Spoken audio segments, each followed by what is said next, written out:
Good morning students. B Ed second year के paper knowledge and curriculum ज्ञान और पाठ्यचर्या के अंतर्गत हम लोग ज्ञान निर्माण या ज्ञान के बारे में अध्ययन कर रहे थे।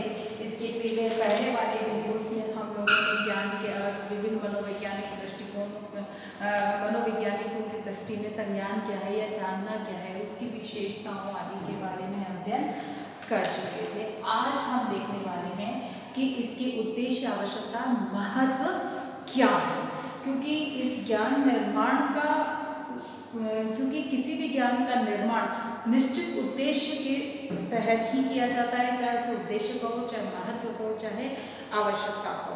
एक निश्चित होना बहुत अनिवार्य है। तो आज हम इसी के बारे में अध्ययन करेंगे कि ज्ञान निर्माण के उद्देश्य, महत्व एवं आवश्यकताएं क्या है। तो सबसे पहला है संगठित स्वरूप। सबसे पहली बात जो आती है वो आती है हमारी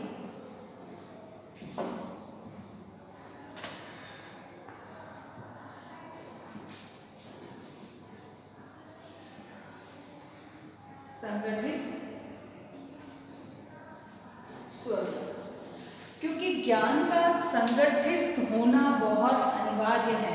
अगर असंगठित अवस्था में उसे रखा जाता है, उसको अलग अलग टुकड़ों में या अलग अलग उसमें कि हर जानकारी को अव्यवस्थित रूप से अगर रखा जाए, तो हर सूचना को किसी के साथ जोड़ दिया जाए, किसी सूचना को किसी के साथ जोड़ दिया जाए, ऐसी विकट परिस्थिति में हम कुछ भी सूचना या ज्ञान तक उसे ले जाना चाहते हैं तो वो संभव नहीं है। क्यों? क्योंकि उसके जो जितने भी संदर्भित सूचनाएं हैं या तथ्य हैं, वो या उस सूचना को पूर्णता या प्रमाणित करने के लिए जितने भी स्रोत हैं, तथ्य हैं, वो अगर बिखरे में हैं तो उसको समझाना या समझ पाना मुश्किल होता है। इसीलिए चाहे छात्र के दृष्टिकोण से देखा जाए या शिक्षक के दृष्टिकोण से देखा जाए, इसको संगठित होना बहुत अनिवार्य है। और इसके संगठित स्वरूप को छात्र तक पहुंचाने का जो कार्य करता है वो विद्यालय परिवेश में होता है या बालक पुस्तकालय के माध्यम से इसे एक संगठित अवस्था में ज्ञान को प्राप्त कर सकता है। इसीलिए ज्ञान का संगठित होना बहुत अनिवार्य है या इसकी आवश्यकता है। दूसरी बात जो आती है वह आती है हमारी सूचनाओं का सर्वोत्तम विभाजन।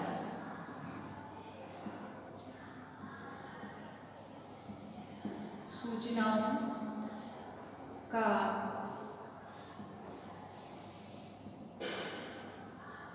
सर्वोत्तम विभाजन। सूचनाओं का सर्वोत्तम विभाजन यानी कि जो सूचनाएं हैं वो निश्चित है कि यहाँ पर हम कहते हैं कि बिखरी भी नहीं होनी चाहिए, यहाँ पर उनका विभाजन होना चाहिए, बिखरा हुआ नहीं होना चाहिए। उनको विभाजित अवस्था में, जैसे हम ज्ञान को पढ़ रहे हैं तो संज्ञान को हम पढ़ रहे हैं कि जानना क्या है, तो हमने उसको एक वर्गीकरण या उसका एक सर्वोत्तम विभाजन कैसे देखा कि हमने पहले तो संज्ञान को समझा, उसके बाद मनोवैज्ञानिकों की दृष्टि से संज्ञान को प्राप्त करने के तरीके, सिद्धांत क्या है उनको हमने देखा, फिर उसकी विशेषताओं को देखा। यानी कि एक स्टेप बाय स्टेप इस तरह से वर्गीकरण किया जाए जिससे कि जो भी तथ्य सूचना बालक को दी जानी है वह स्पष्ट रूप से क्रमबद्ध तरीके से और सरल तरीके से छात्र तक पहुंचे।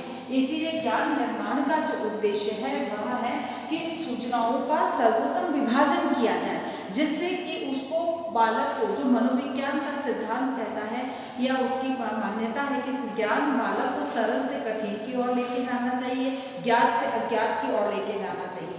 तो अगर यह इन नियम का पालन नहीं किया जाएगा तो निश्चित है कि वह संगठित अवस्था में नहीं होगा, बिखरा हुआ होगा। इसीलिए आवश्यक है कि उसका सर्वोत्तम विभाजन किया जाना चाहिए। अगली बात आती है सर्वांगीण विकास।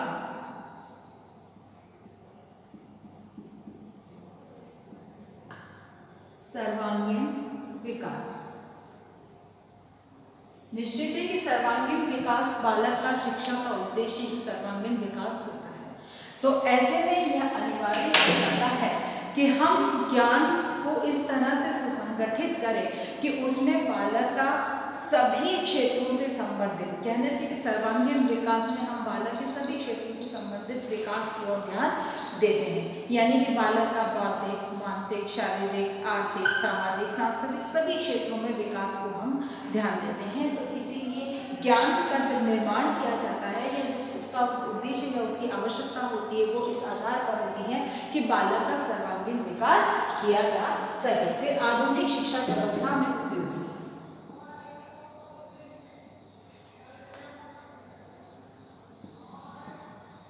आधुनिक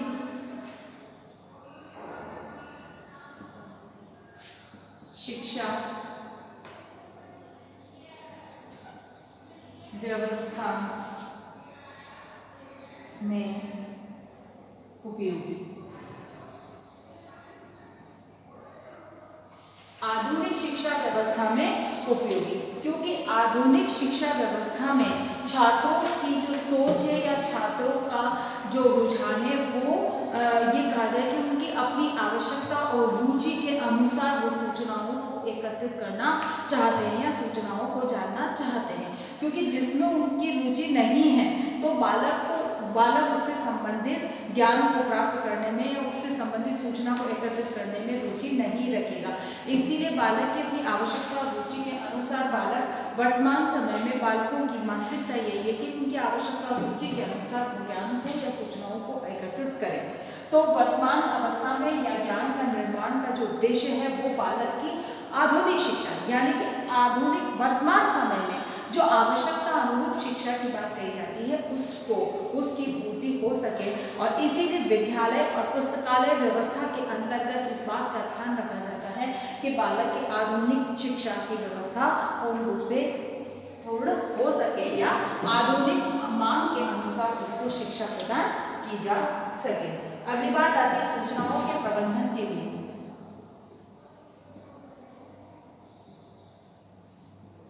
सूचनाओं का प्रबंधन। सूचनाओं का प्रबंधन होना भी बहुत अनिवार्य है क्योंकि जो सूचनाएं हैं उनको कौन सी सूचना किस स्थान पर किस रूप में किस तरह से काम में लाई जाएगी इसके लिए जानना समझना बहुत अनिवार्य है। जैसे कि इंग्लिश का एक शब्द है सेल।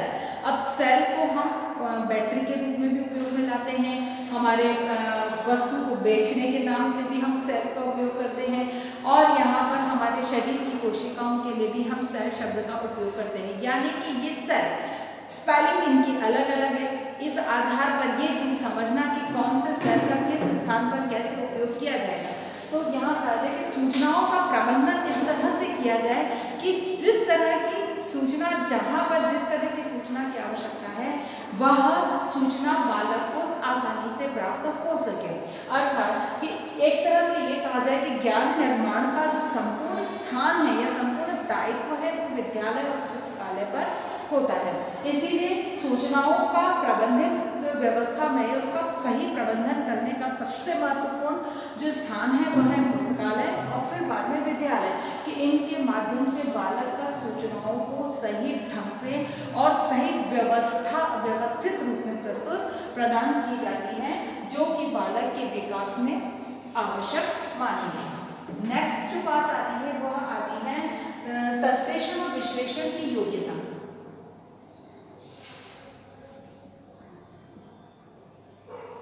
संश्लेषण व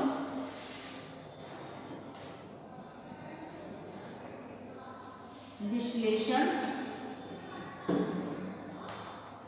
की योग्यता, ठीक है ना। संश्लेषण और विश्लेषण की योग्यता का भी होना अनिवार्य है क्योंकि किसी भी तथ्यों को बालक सूचना को पढ़ता है तो वो यथावत उसे नहीं समझ में आती है। उसको अगर एकदम समग्र रूप में उसके सामने प्रस्तुत कर दी जाए तो उस सूचना उन तथ्यों को देखकर बालक घबरा सकता है। इसीलिए अनिवार्य है कि जितनी भी सूचनाएं बालक को दी जाती हैं उनको उसे आना चाहिए कि उसे वर्गीकृत कैसे, उसका विश्लेषण कैसे किया जाए, आवश्यक भागों में किस तरह से उसे बांटा जाए और फिर बाद में हर भाग को अलग अलग उसको जो वर्गीकृत किया है हर वर्ग को हर उसके बिंदु को अलग अलग समझकर और फिर बाद में संश्लेषणात्मक यानी कि उसका एक निष्कर्षात्मक रूप के माध्यम से उसे समझ सके। अर्थात कि बालक में संश्लेषण और विश्लेषण करने की क्षमता।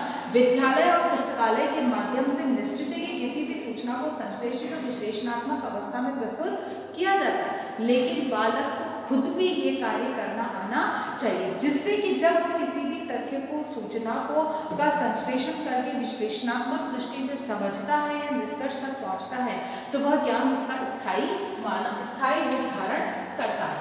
अगली बात इसके अंतर्गत आती है वह है संज्ञानात्मक विकास।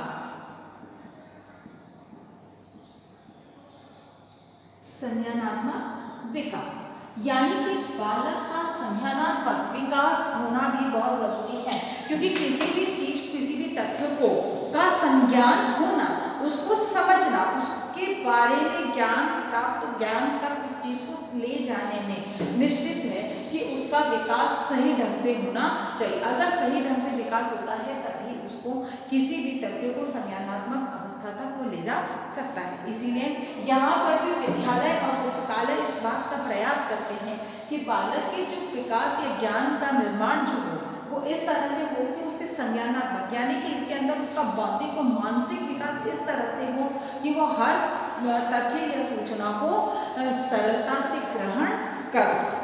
अगली बात इसमें आती है सांस्कृतिक मूल्यों का विकास।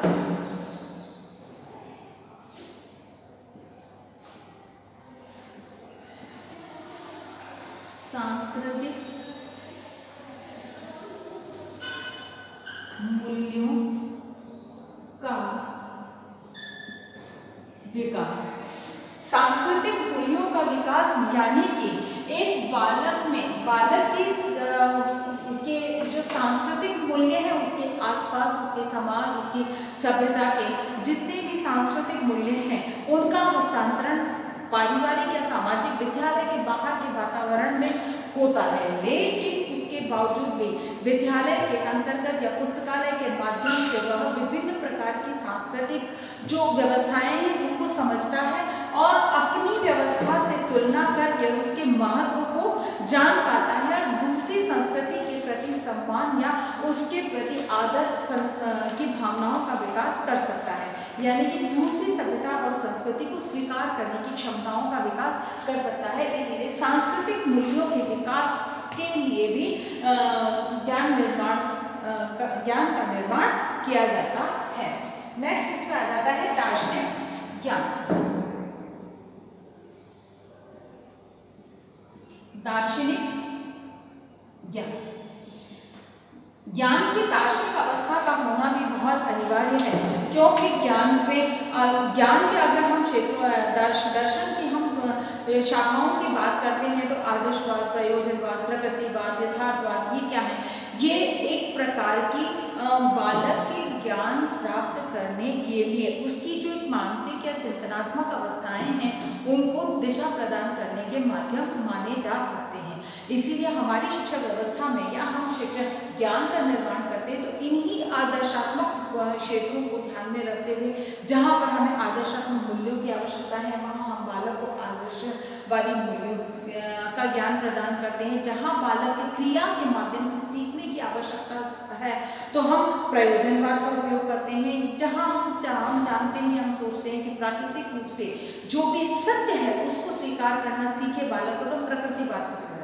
तो कहने का मतलब ये हो गया कि यहाँ पर ज्ञान के निर्माण, क्योंकि ज्ञान समग्र क्षेत्र में हर जगह संगठित रूप में उपस्थित है तो हर चीज को एक तरह से ये कहा जाए कि आदर्शात्मक दृष्टि से देखकर या आदर्शवाद के हिसाब से हम उसको समझ लें, ऐसा संभव नहीं है। इसीलिए दार्शनिक ज्ञान के रूप में बालक के सामने ज्ञान को प्रस्तुत करना या सूचनाओं को दर्शन के माध्यम से प्रस्तुत करना, जिससे कि उसकी मानसिक क्षमताओं का विकास हो, उसमें चिंतन तर्क क्षमताओं का विकास हो, इसके लिए अनिवार्य है कि दार्शनिक ज्ञान बालक को प्रदान किया जाए और उसी आधार पर ज्ञान का निर्माण किया जाता है।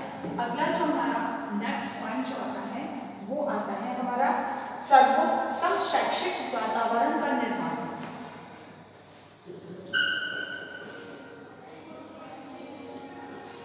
सर्वोत्तम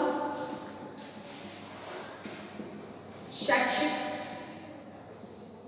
वातावरण यानी कि एक सर्वोत्तम शैक्षिक वातावरण का होना बहुत अनिवार्य है। बालक जब जो जैसा सीखना चाह रहा है उसको वैसा वातावरण मिलना चाहिए। जिस तरह का वो चाहता है कि उसको लगता है कि मेरे को इस समय खेल के माध्यम से बालक को सीख पाता है, सीख सकता है, तो शिक्षक वैसी ही व्यवस्था करेगा जिससे कि बालक की रुचि, योग्यता और क्षमताओं के अनुसार उसको ज्ञान की प्राप्ति हो सके। इसीलिए सर्वोत्तम वातावरण का निर्माण किया जाए, यानी कि उसमें विभिन्न प्रकार की शिक्षण विधियों का उपयोग किया जाए, नवीन अधिगम संसाधनों का उपयोग किया जाए, जिससे कि एक शिक्षित वातावरण का, अच्छे वातावरण का निर्माण किया जा सके। तो उस हिसाब से ज्ञान निर्माण का जो उद्देश्य है वह एक सर्वोत्तम शैक्षिक वातावरण के निर्माण का भी है। अगली बात जो आती है वह आती है प्रभावी शिक्षक अधिगम प्रक्रिया। प्रभावी शिक्षण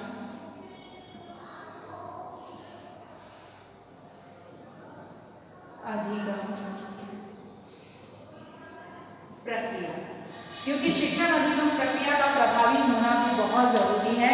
बहुत सारे शिक्षण विधियां हैं, बहुत सारे अधिगम संसाधन हैं जिनके माध्यम से हम शिक्षण अधिगम प्रक्रिया को प्रभावी, रोचक और सरल बना सकते हैं। इसीलिए ज्ञान निर्माण का जो उद्देश्य है, उसकी आवश्यकता या महत्व है, वो इस बात को लेकर बढ़ जाता है कि शिक्षण प्रक्रिया या अधिगम प्रक्रिया को सरल, रोचक और प्रभावी बनाया जा सके। अब उसके लिए शिक्षक पूर्ण रूप से प्रयास करता है, क्योंकि उसमें बहुत सारे, जैसे पुस्तकालय के अंदर बहुत सारे संसाधन या संदर्भ ग्रंथें होती हैं जिनके माध्यम से शिक्षक बहुत सारी जो कहना चाहिए कि सूचनाएं या विषय वस्तु का संकलन करके उस विषय वस्तु को सरल और रोचक बनाने का प्रयास करता है, या अन्य कोई संसाधन होता है या ग्रुप के माध्यम से, मानचित्र के माध्यम से। तो ये चीज़ें उपलब्ध का सहारा लेकर और शिक्षक अपने शिक्षण को प्रभावी बनाता है।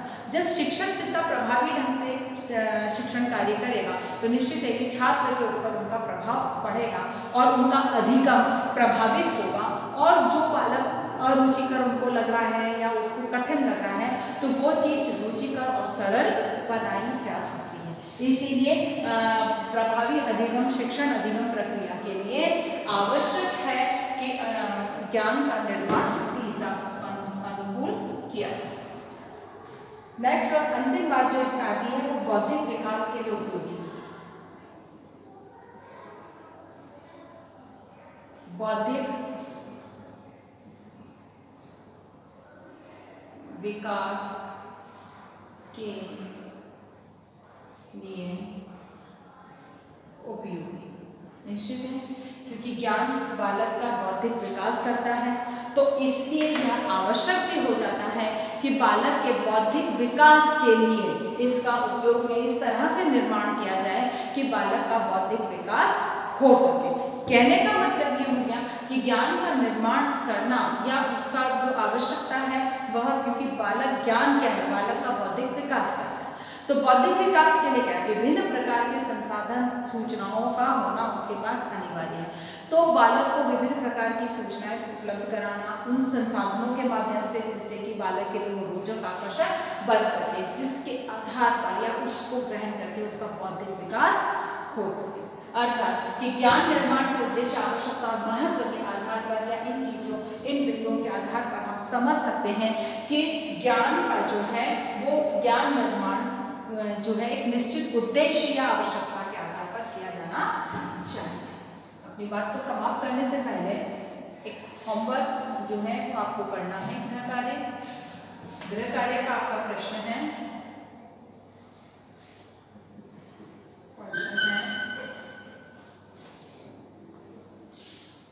ज्ञान निर्माण की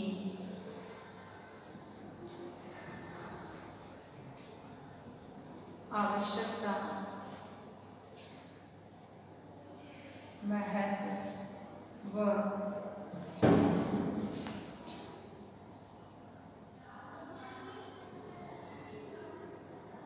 उद्देश्यों को समझाएंगे। ठीक है, अपनी बात को समाप्त करने से पहले कोविड-19 महामारी के दौर में अपने आप को सुरक्षित रखें, बहुत अधिक आवश्यकता होने पर घर से बाहर निकलें, घर से बाहर निकल रहे हैं तो मुंह पर मास्क लगाकर निकलें, सोशल डिस्टेंसिंग का पालन करें और अपने हाथों को समय समय पर सैनिटाइज करते रहें। स्वस्थ रहें, सुरक्षित रहें। धन्यवाद।